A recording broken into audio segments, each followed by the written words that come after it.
Well, I am just a man who fell for the wrong woman. Fell for the wrong woman. But out of crisis comes change. Out of crisis comes change. So I spent the last year really slowing down and reconnecting with myself. And I am very excited for everyone to meet the real me.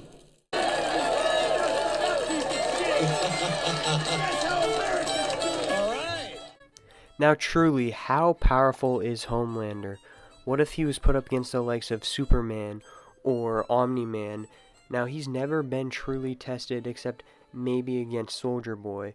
But that's why in this video Homelander is going to be running the gauntlet, and we're going to see who Homelander truly can defeat based on their powers, feats. But a quick disclaimer, all characters in this video, we are going to be basing it off of if they had a movie appearance or if they had a television show appearance. Nothing is going to be based on comic books or legends or anything like that. But without further ado, let's jump right in. So I have the gauntlet pulled up on screen here, and this is how we're going to decide who Homelander fights.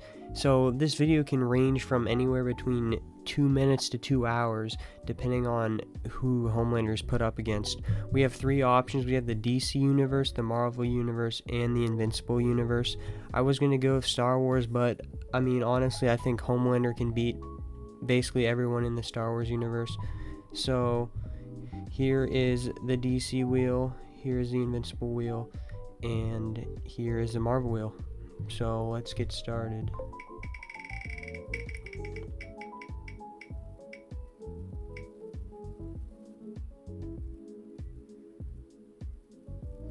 So we landed on DC, so we're gonna go and see who he gets put up against.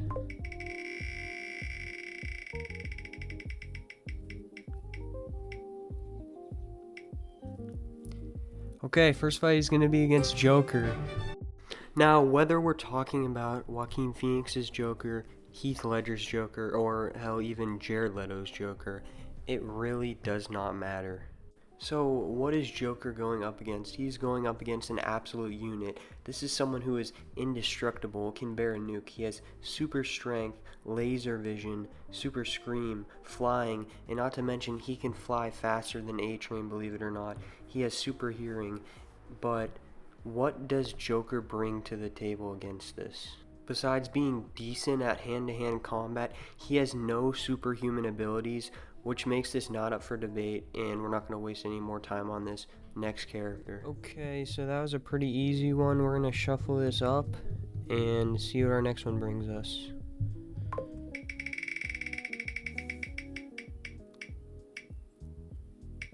Okay, we're going to be in the Invincible universe.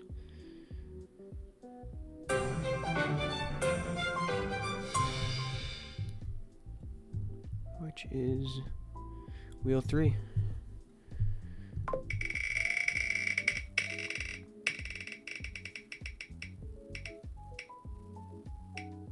Oh, this is perfect. Rexplode. Rexplode is a member of the Teen Team and the Guardians of the Globe. His powers consist of kinetic charging, which is the power to create explosive energy, which he can use in many ways. He can transmit this energy to objects and use them as explosive weapons, and these weapons have been strong enough to cleave through and destroy flesh, and even strong enough to obliterate a Komodo dragon's head. He has peak human durability, peak human endurance, and peak human agility, and he's a skilled, capable fighter and is able to fight against several enemies at once with the use of his explosive energy. Now, facing him up against Homelander, I feel like most of the fight would just be Homelander flying around, toying with him. Rex wouldn't be able to pierce through his skin. Homelander would just be dodging all of his supercharged explosions he's throwing at him. But there is one way that Rex would be able to get a good crack at Homelander. Now, in the comics during the Invincible War, Rex is faced up against a variant of Mark, and basically how the fight goes, he gets bested by Mark, and Mark basically says, what kind of knick-knack are you going to pull out? Nothing is going to have any effect on me. and he replies, "My skeleton," and just completely charges it with unstable molecules, and it just completely obliterates them both. Now, this charge, of course, would only work if Homelander is in range of it beside him, possibly messing with him, and if he hasn't taken him out already. Now, to make sure that this so-called skeleton charge is going to affect Homelander, I talked to my friend here who I would consider an Invincible expert, and I'm going to read what he said here. He said that Homelander's insides would be pulverized by the shockwave. We see Omni-Man survive nuke-level attacks from Cecil in Season 1 of Invincible, and even though the variant marks aren't at Omni-Man level of strength and durability, the explosion absolutely destroys the variant mark, so we can connect the dots that is above nuke level of destruction power, and in the comics, it is said that nukes can take out Homelander. So now, taking all this information into account, I would say that Homelander is able to defeat Rexplode, and even if he's within distance for the skeleton charge, Rexplode would have to take out himself as well. So Homelander is going to win this fight. Next character. Okay, guys, we're back here with our third spin. And it's going to be Marvel. Barely made it. Marvel is on, I skipped over it, the first wheel.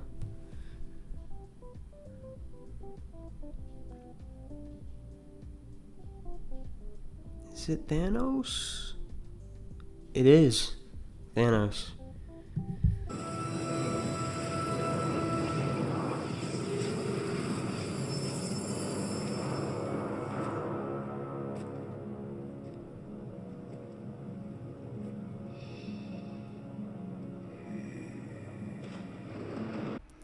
Thanos, the Mad Titan, was born on the planet Titan, and he deemed the growth of Titan's population to be unsustainable, so he proposed to basically kill half of Titan's population, succeeded, and then made it his life goal to collect all the Infinity Stones and do this within all realities.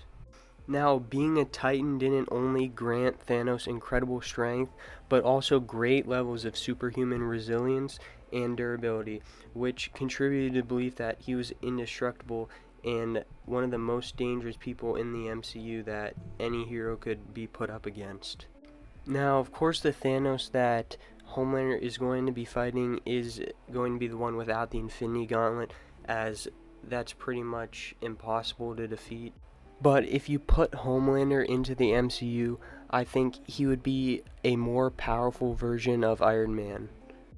Now, I will admit, Thanos without the gauntlet is pretty powerful, as he's able to take on Iron Man, Doctor Strange, Thor, but they were able to knock him around and do some pretty good damage. Now, if Homelander wants to defeat Thanos, he's going to have to rely on his advantages, and those are his ability to fly and his agility. So if Thanos gets his hands on Homelander, I'd say it's pretty much wraps, but that's only if Homelander is an idiot and engages Thanos at close range. He can fly and has laser eyes, so he could simply float up and fire beams at Thanos until he drops. So really, how powerful is Homelander's laser vision, and is it going to be able to deal damage to Thanos? Now, Homelander's vision is said to be stronger than an anti-missile system, similar to the Laser Baby's heat vision, which can emit over 14 billion joules per attack. And Homelander's heat vision is anywhere near that hot as the sun is, where it can be over 27 million degrees Fahrenheit. Now, when I was researching about Homelander's heat vision and exactly how powerful it is, I came across a really interesting point. And in the Marvel TV show What If, there's an episode where Ultron, who's inhabiting Vision's body, successfully eliminates most of life on Earth just in time for Thanos to appear from a portal. And Thanos just gets absolutely sliced in half by the Mind Stone from Ultron. So this really begs the question, is Homelander's beams anywhere close to this? Now, taking everything into account, this is pretty much 50-50. And I think truly that if Homelander plays this right and just uses his advantages of flight and just chipping away at Thanos, he can legitimately win this fight. So Homelander wins high difficulty. Next fight. Okay guys, we're back here with our fourth spin, which is gonna be Marvel.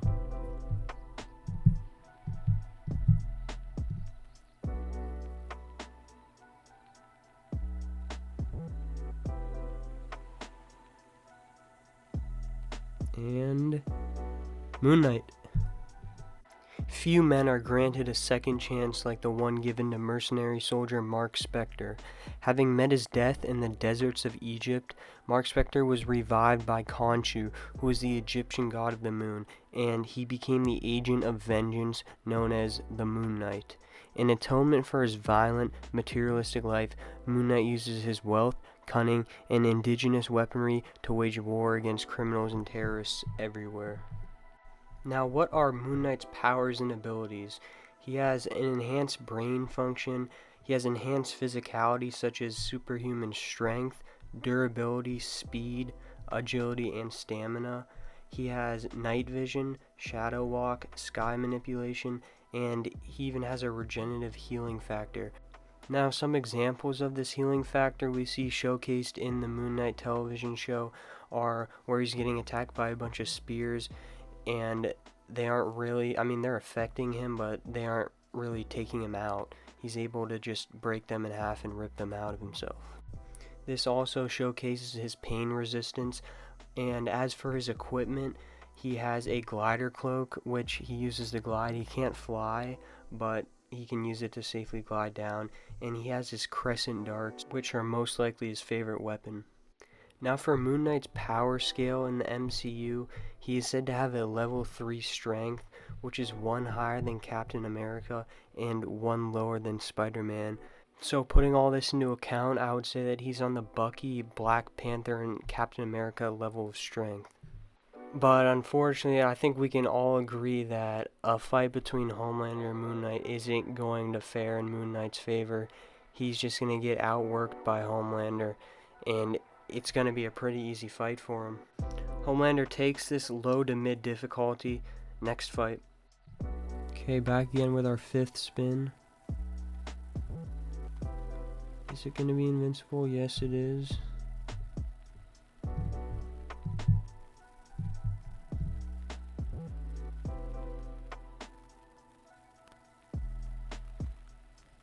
And Omni-Man. Omni-Man arrived on Earth in the 1980s, where he eventually adopted the secret identity of a best-selling author named Nolan Grayson. He married Debbie, whose life he had saved, and they had a son together named Mark Grayson.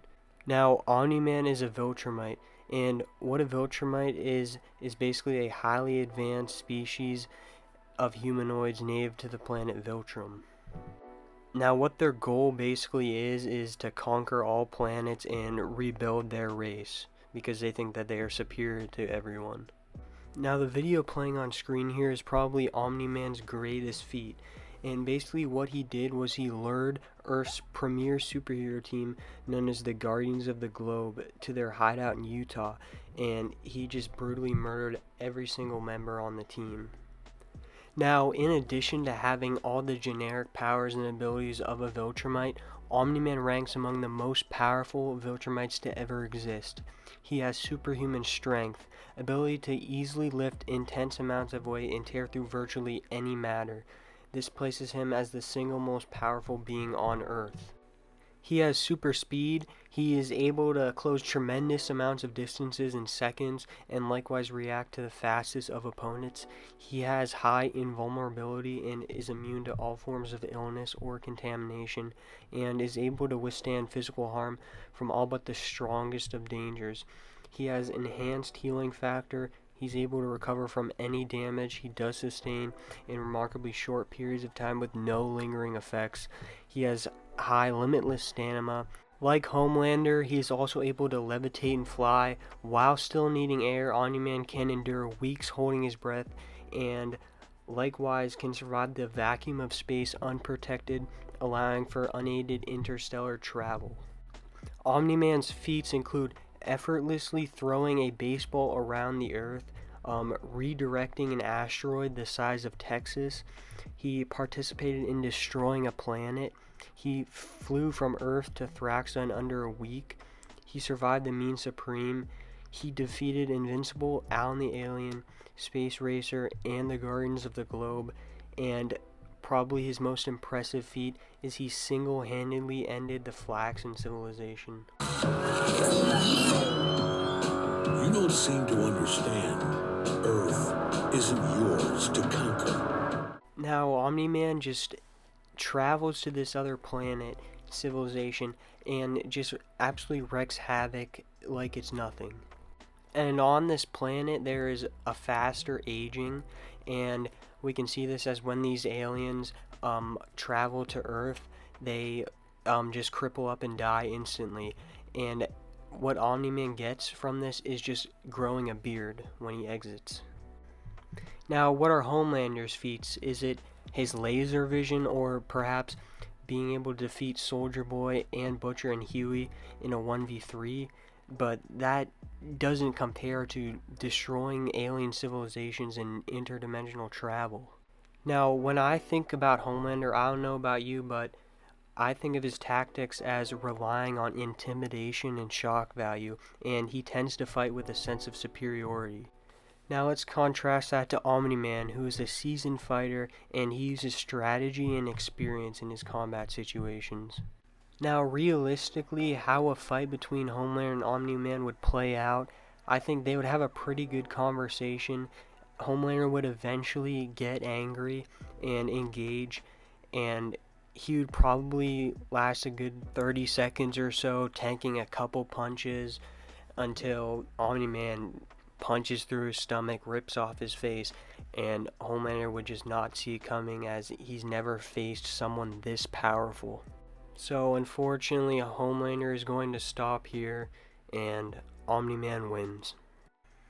Now, if you made it this far in the video, thank you. I appreciate you for all your support, and let me know in the comments if you have any thoughts on this, what type of content you want to see next, and help me out, because we're not going to be getting any new content for the boys in 2 years. So if there's any TV shows or movies you want me to cover, I'll watch them and make a video on them. But also shout out Eerie Party of 5, you know who you are, you made this video possible. Shout out you. I'll catch you guys in the next one. Thank you.